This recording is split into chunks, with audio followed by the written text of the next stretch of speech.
Bonjour tout le monde, j'espère que vous allez bien. On se retrouve aujourd'hui pour une nouvelle vidéo, une vidéo favorite, donc qui change un peu de ce que je fais d'habitude sur ma chaîne, mais j'ai envie de me diversifier un petit peu.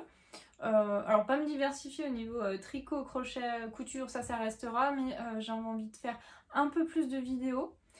Idéalement on y croit, je vais essayer de sortir 2 vidéos par mois, je vais essayer de m'y tenir. Mais en tout cas, va falloir du coup, j'aurai pas le temps de vous montrer tout ce qui est toujours couture ou autre, ou juste mes projets parce que ça fera pas assez de contenu. Donc je vais vous présenter en fait des choses qui sont un peu, on va dire, dans mon univers, un peu le cosy que j'aime. Donc on va retrouver de la mode, des podcasts, de la déco un peu, du jeu vidéo aussi. J'en avais parlé sur Instagram et ça vous intéressait. Sur YouTube, on verra bien. Donc vous montrer un peu mon univers qui sera toujours en lien avec tricot couture, vous inquiétez pas. Donc voilà, là je vais commencer donc ma première vidéo de cette série. Donc pour les premiers favoris que je vais vous montrer, on va partir sur de la mode. On va partir donc sur des chaussures que je me suis achetées le mois dernier je crois. Comme ça, c'est un peu mieux. Alors l'été en vrai, je passe ma vie en Birkenstock dehors, mais j'avais aussi envie d'avoir des chaussures un peu plus habillées et des chaussures aussi fermées. Parce que bah là on n'a pas un été super chaud, on est plus en style printemps et j'ai pas forcément... Je suis assez frileuse des pieds, hein. Moi je suis team à porter des chaussettes dès que je peux aussi. Donc j'avais envie de chaussures un peu plus fermées et un peu plus style un peu vintage, si je puis dire, un peu rétro. Et donc je suis tombée sur celle-ci qui sont de la marque Bocage. C'est la première fois que j'en achetais et là j'ai vu plusieurs vidéos, plusieurs retours sur Instagram, sur YouTube qui parlaient de cette marque qui fait aussi du Made in France. Je crois pas que c'est le cas de ces chaussures là, je ne sais plus. Donc je les ai achetées le mois dernier en promo, je crois que je les ai eu un peu moins de 100 €, donc c'est quand même un investissement si je puis dire, mais que je compte bien porter, qui sont du coup hyper confortables. Moi je fais un petit 39, j'ai pris le 39 parce que de toute façon je crois qu'il n'y a même plus le 38, c'était un peu une fin de série je crois. Et elles me vont mais parfaitement, elles me tiennent super bien aux pieds, elles sont super confortables malgré le fait que ce soit une petite semelle et surtout la semelle en dessous est en caoutchouc, ce qui est bien parce que quand c'est temps humide ou même sur du carrelage, moi je suis super maladroite, je tiens pas sur mes jambes, j'ai tendance à glisser en fait et donc là au moins avec le caoutchouc en dessous, bah on a une bonne adhérence, donc elles sont fermées, elles ont un style un peu rétro. Du coup, ça ajoute vraiment du cachet, je trouve, à la tenue parce on dit souvent, des fois, on n'ose pas porter des robes ou quoi parce qu'il faut être maquillé, il faut être coiffé, et je suis d'accord parce que du coup, ça rend pas hommage à la robe. Et pour les chaussures, c'est pareil parce que on va vite, je trouve, gâcher ou retirer un peu du cachet de certains vêtements en n'ayant pas les bonnes chaussures. Et celles-là, franchement, elles vont avec tout et apportent vraiment ce style un peu rétro que j'aime bien sur les tenues. Donc elles vont super bien avec un petit pantalon. Surtout que maintenant, les pantalons sont un peu plus 7/8e ou autre. Même s'ils sont larges, ça va super bien avec des robes, des shorts, ça va super bien. Je peux même les porter avec des chaussettes aussi. Moi, j'aime bien porter des chaussures comme ça avec des chaussettes. Ça rend super bien. Et ça ajoute vraiment du cachet, je trouve, à mon style. Donc voilà, là c'est mon premier favori de cette vidéo. Ensuite, je vais partir sur un podcast que j'ai découvert qui est récent, hein, d'ailleurs, c'est le podcast de Filles en Aiguille, si je dis pas de bêtises, qui est de Franck Couture, Emma, et de Betty Jane, c'est Caroline, je crois. Donc, je l'ai connu le podcast par Franck Couture, du coup, que je suivais. Je suis pas du tout Betty Jane, mais il faudrait que je regarde un peu plus ce qu'elle fait. Et j'ai adoré ce podcast, parce qu'en fait, c'est vrai que j'écoute peu de podcasts, moi, parce que tous ceux qui sont un peu créatifs ou quoi, alors ça va peut-être un peu prétentieux de ma part, mais le son est mauvais et j'arrive pas à me mettre dedans en fait. Et en plus, bah, souvent moi je vais écouter le podcast quand je vais coudre, donc j'ai le bruit de la machine, le son est pas fort et un peu mauvais, c'est déjà... Du coup, on entend mal, donc je profite pas non plus du podcast. Et là, le son est nickel et les sujets qu'elles abordent, j'aime beaucoup. Même si par exemple, là, le dernier qu'elles ont sorti, c'était à propos des maillots de bain. Et par exemple, moi, coudre un maillot de bain, ça m'intéresse pas du tout. En plus, je vais toujours en vacances qu'à la montagne, donc je me baigne même pas forcément dans la piscine de l'hôtel.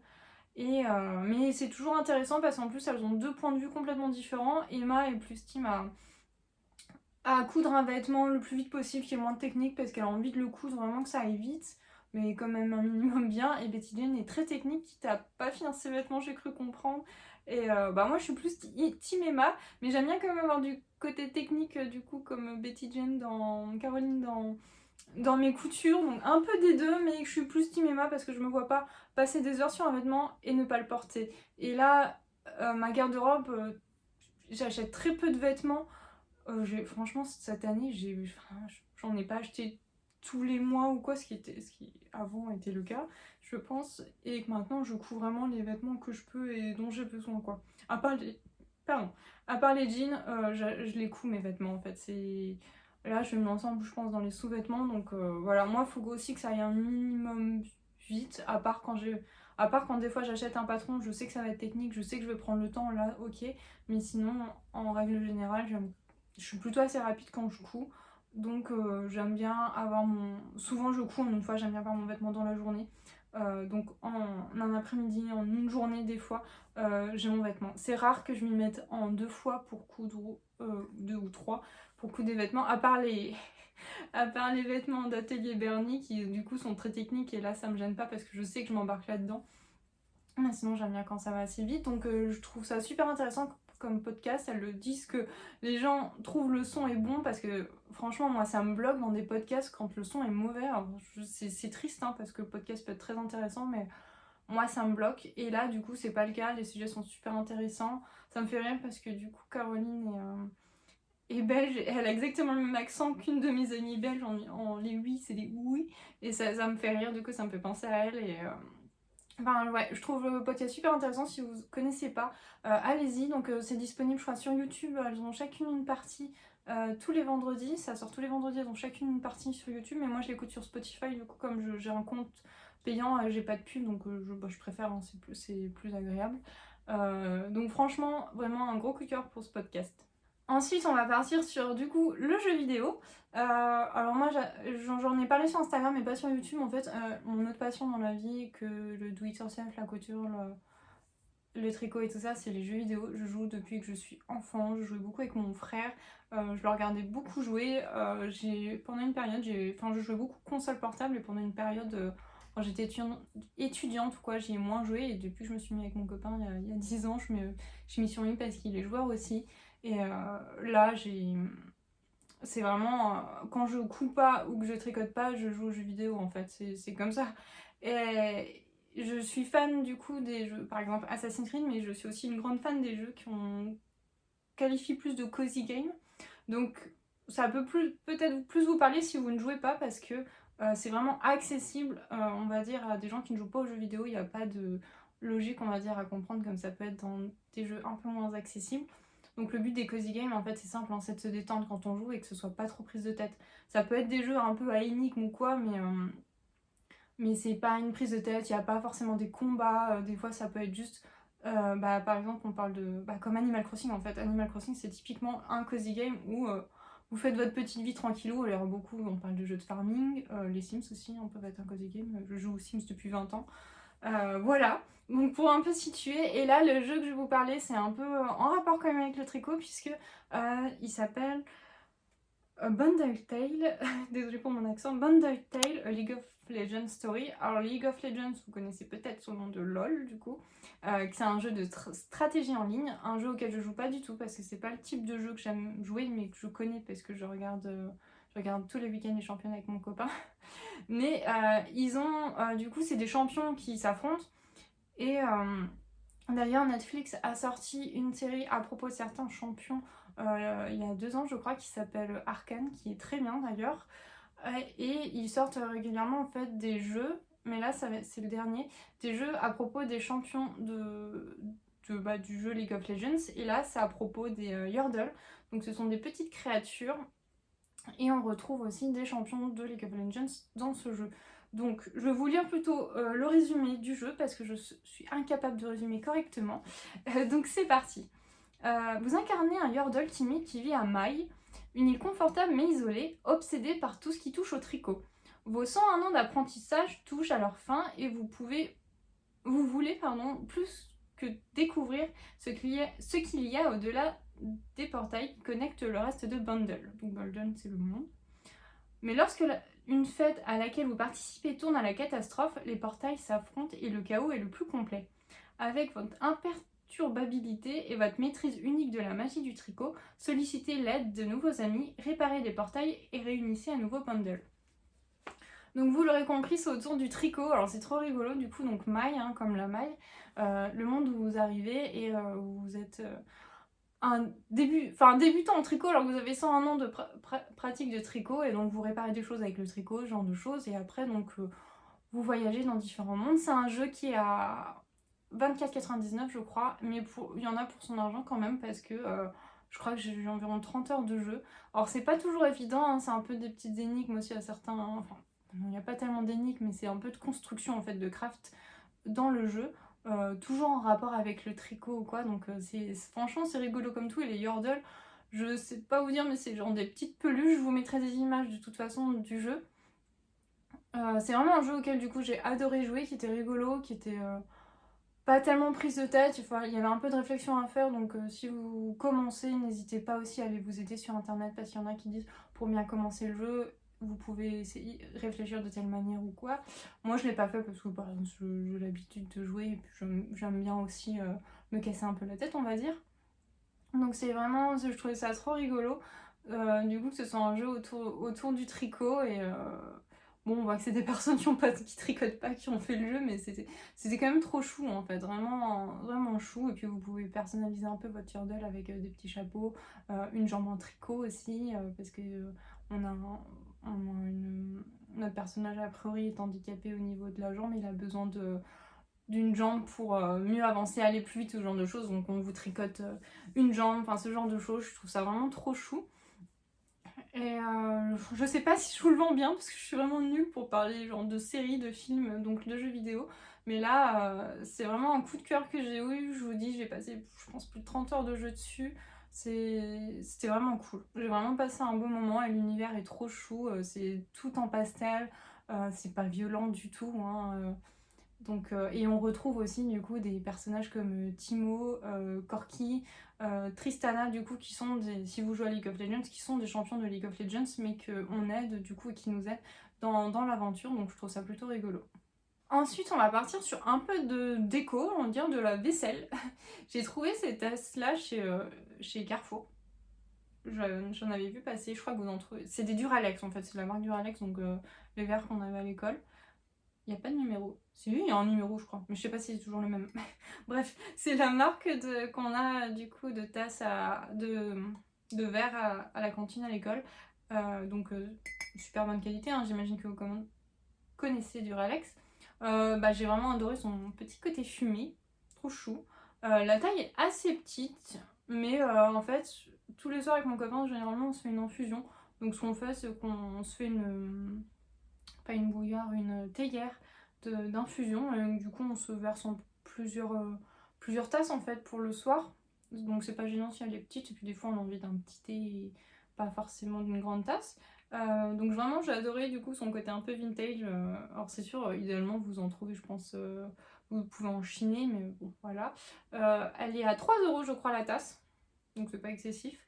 Et je pense que vous la trouvez dans à peu près tous les supermarchés ou hypermarchés, je sais pas.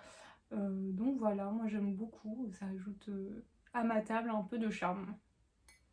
Ensuite on va partir, et pour finir, ça sera mon dernier favori, on va partir sur des chaussettes. Un patron de tricot de chaussettes, vous avez bien entendu. Si vous me suivez sur Instagram, vous savez que je galère avec les chaussettes, j'ai déjà dû en parler en vidéo aussi je crois. Je galère avec les chaussettes, mais là je tiens le bon bout. Je vais vous présenter ma première chaussette réussie. Tada! Donc voici ma première chaussette réussie, j'adore la laine. En fait, mon souci, moi, avec les chaussettes, c'est que je voulais tricoter de manière continentale. J'ai pas appris le tricot au début de cette manière-là, j'avais mon aiguille sous le bras, j'ai des aiguilles droites et je tricotais du coup avec le fil avec ma main droite. Et après, j'ai voulu apprendre continental parce qu'on allait plus vite, ce qui est le cas, sauf que moi, je suis pas du tout régulière. Alors, ça fait quelques années quand même que je m'y suis mis, mais je n'arrive pas à être régulière, je n'arrive pas à avoir la bonne tension dans mon fil et je tricote lâche. Je tricote lâche dans tous les cas, mais là c'était trop et pour des chaussettes du coup ça va pas parce qu'on est quand même sur un truc qui prête du pied quand même un minimum. Et comme je porte des pulls oversize, c'est pas forcément gênant pour moi que je tricote lâche. Sauf qu'avec les chaussettes ça va pas du tout. Et je n'arrivais pas à trouver la bonne tension, ce qui faisait que mes chaussettes, elles étaient beaucoup trop grandes ou beaucoup trop petites parce que je serrais trop ou quoi. Donc là, je m'y suis remise, j'ai pris je tricote de manière anglaise, je crois que ça s'appelle. Je tricote avec le fil à droite, et là je commence à à aller plus vite qu'au début, et donc ce qui fait que bah du coup mes chaussettes elles sont plutôt régulières quoi. En tout cas rien à voir avec ce que je faisais. Bah, elle est pas bloquée, je sais pas si je la bloquerai parce que je voyais plusieurs avis à ce propos, si on devait bloquer ou pas des chaussettes. N'hésitez pas à me dire si vous bloquez vos chaussettes ou non. Parce que là en fait elle me va mais nickel. Donc j'ai pas envie j'ai pas envie qu'elles s'agrandissent ou autre. J'ai pas la chaussette là pour bloquer. Donc enfin, je pense pas que ce soit nécessaire de toute façon. Donc là c'est ma première. Je suis contente. Je suis en train de terminer la deuxième. La voici. Hop. Donc vous commencez par le haut là, par les côtes. Puis vous allez jusqu'en bas des pieds. Donc voilà. Là il me reste à peu près, je pense, 3 cm et ensuite je m'attaque au bout du pied. J'espère la finir aujourd'hui franchement. Donc voilà, j'adore donc c'est une laine, je sais pas si c'est du chiné du coup, mais qui se fait toute seule. Et du coup c'est un patron que j'ai acheté sur Chouette Kit. Je vais vous montrer. La fille est bien préparée, il n'aurait pas pu sortir sa fiche avant. Donc voilà, c'est ce modèle là. Le Chouette Kit, je crois que vous voyez peut-être à l'envers, mais bon vous avez l'essentiel. Il existe plusieurs coloris du coup de ce kit, parce que là sur la photo par exemple ils montent en 2 couleurs. Clairement là pour m'y remettre je l'ai pas fait en 2 couleurs. Et donc là j'ai acheté celui-ci. La laine est super douce parce qu'il y a du cachemire dedans. Donc c'est laine cachemire et donc polyamide nylon hein, parce que c'est un fil à chaussette. Et donc du coup j'adore le rendu, j'adore la couleur. Je suis super contente de moi. Elle est toute simple mais elle est très bien. Pour commencer c'est super bien. Je crois que c'est sans les aiguilles, hein. De toute façon j'en ai acheté en 2,5 moi je crois, je suis en 2,5. Voilà. Oui en 2,5. Parce que je tricote en Magic Loop parce que j'avais essayé les petites aiguilles mais ça, je me faisais mal à la main, je me faisais des crampes, j'étais trop serrée, je vous dis, hein, j'ai vraiment du mal avec ma tension. Mais là en revenant aux bases, hein, je n'ai aucun souci. Donc je sais pas si je vous ai dit, le kit était à 22 € je crois. Donc vous avez la pelote, le patron, et puis c'est tout je crois de toute façon, il n'y a besoin que de ça. Bon, vos aiguilles, hein, mais voilà. Donc là le fil du coup fait tout seul le rendu, c'était une grosse pelote. Il va d'ailleurs m'en rester. Mais j'aime bien passer sur les parties couleurs. Enfin franchement elle est vraiment agréable à tricoter parce qu'elle est super douce. Et je suis vraiment contente de moi. Donc j'avais d'autres modèles de chaussettes de Chouette Kit que j'avais déjà fait, mais c'était que de la laine, il n'y avait pas de nylon. Donc je les porte à la maison le soir, mais elles n'étaient pas régulières en fait, elles étaient un peu grandes. Donc je m'étais acheté l'année dernière du coup pas mal de fils à chaussettes. Je pense que je vais en faire juste après là, hein, pour avoir un projet aussi que je puisse transporter et qui soit pas trop prise de tête en explication. Et c'est quand même pratique d'avoir sa petite fiche là comme ça, parce que normalement mes modèles tricot je les ai sur l'iPad et des fois c'est un peu chiant de revenir tout le temps sur l'iPad ou quoi quand vous avez un motif. Là du coup avec les fiches comme ça elles prennent pas de place et elles sont cartonnées, donc c'est plutôt cool. Il y en existe plusieurs sur le site de Chouette Kit, mais je pense pas que je reprendrai le kit puisque j'ai d'autres modèles de chaussettes et là j'ai la laine qu'il faut, donc ça ira. Mais je pense que si vous voulez commencer c'est pas mal. Puis je trouve que c'est pas excessivement cher non plus, mais voilà, après chacun met le prix qu'il peut et veut dedans, hein. Voilà, c'en est fini de ces favoris. J'espère que ça vous a plu. En tout cas moi j'étais contente de vous tourner un nouveau type de vidéo que ce que j'ai l'habitude de faire sur ma chaîne. N'hésitez pas à me dire du coup si ça vous a plu, si vous avez envie que j'en fasse d'autres, que je vous montre d'autres découvertes. Aussi si que je vous parle un peu jeux vidéo, cozy game, ça vous a plu aussi, parce que bah, moi ça me fait plaisir de partager aussi cette autre passion qui prend beaucoup de place dans ma vie avec vous. Et bah n'hésitez pas, si vous avez des questions, je serai heureuse d'y répondre. S'il y a des infos que j'ai pas mis en vidéo, je vous l'inscris soit sur la vidéo, soit en barre d'infos comme toujours. Et en tout cas, je vous fais des bisous.